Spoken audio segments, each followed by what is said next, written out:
everybody, it's Lori here.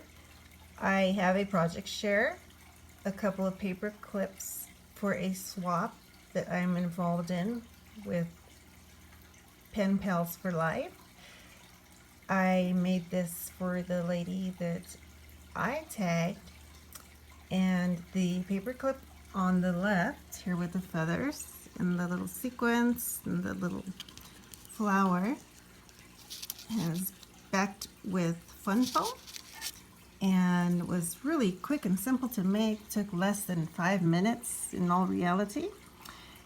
This one over here obviously took a little bit longer. It's the bottle cap with a dangle of chains and a little stick pin.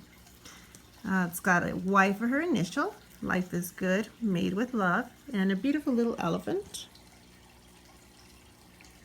I spray painted the clip gold and also the little fun foam dot.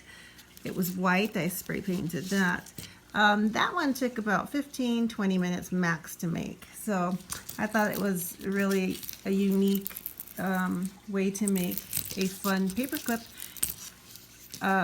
Even could have put a magnet on the back, and it could have hung on her refrigerator or in a locker room or wherever she wanted to put it for decoration, maybe at her desk.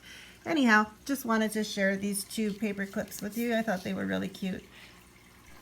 If this is something you think you'd like to learn, let me know in the comments below, and I'd be more than happy to make a tutorial showing you step by step on how to create one of these paper clips. And as always, my friends, I thank you for joining me here at My Crafty Mind for You. Have a wonderful and blessed day. Bye-bye now.